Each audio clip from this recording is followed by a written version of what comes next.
Yesterday, I had a client go from 5K a month to 25K a month after 2 sessions with me. So before you scroll away because you think I'm one of those coachy coaches that is hyper focused on scaling for scaling's sake and only looking at financial goals as a way of defining the success in your business, let me explain how we did that.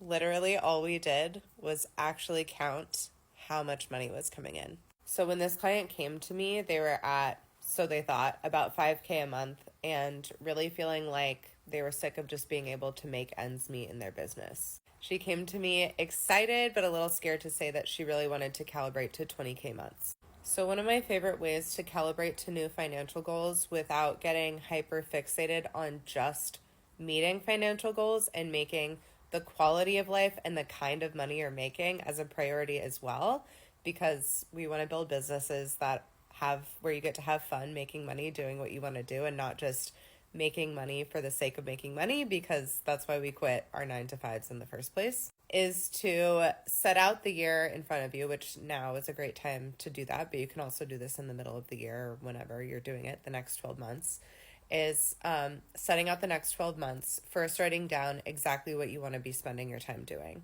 So mapping out your vacations, mapping out things you need to do, like any family obligations or stuff that you just know you have to go to.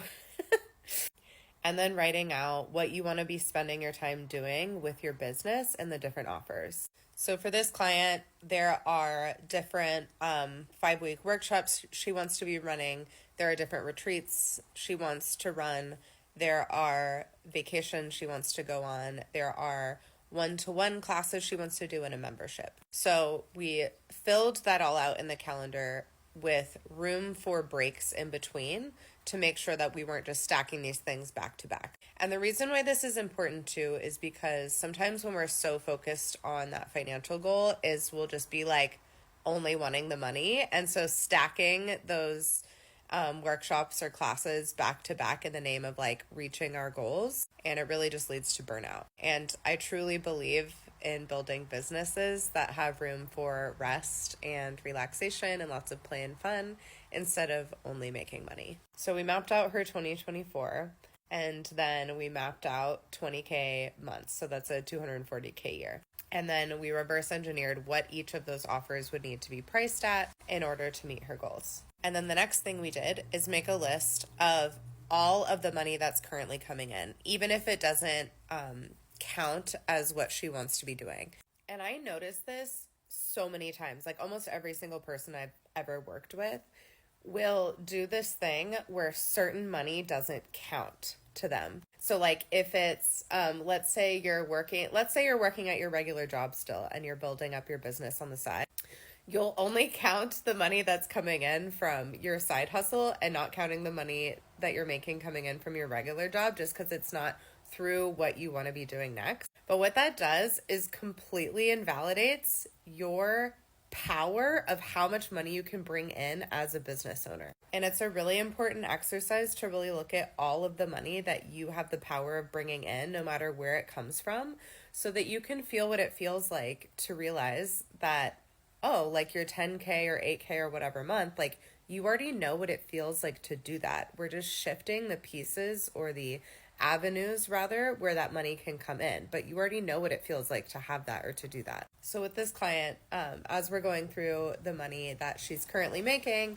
and we think we made the list and we get to talking about how to close the gap between what this current list is to what her dream list is, and making the roadmap to how to make that happen. As we're talking about it, she keeps going, oh, and also this. Oh, and I forgot this. Oh, and also I forgot this.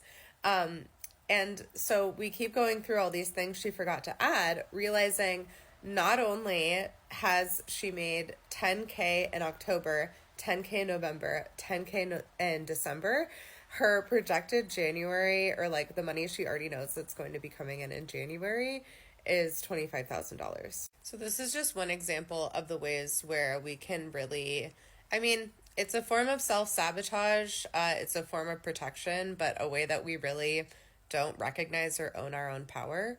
And so there wasn't a fancy strategy, which we have fancy strategies to help us increase our revenue doing what we want to be doing. But this is just a really simple exercise to do to acknowledge just how powerful you already are and to help humanize and depedestalize these financial goals that we create for ourselves. And then as we realize just how much money we're capable of bringing in and looking at it in one piece, then starting to look at how you can switch to operating to acting like, feeling like, breathing like, being like a person who has the capability to bring in a 20K month.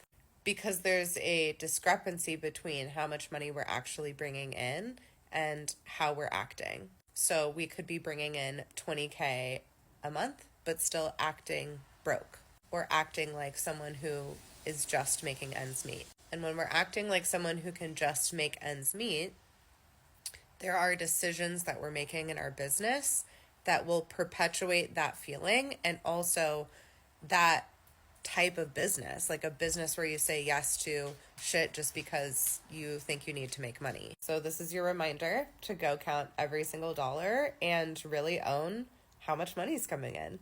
And congrats to my client on her new fancy months.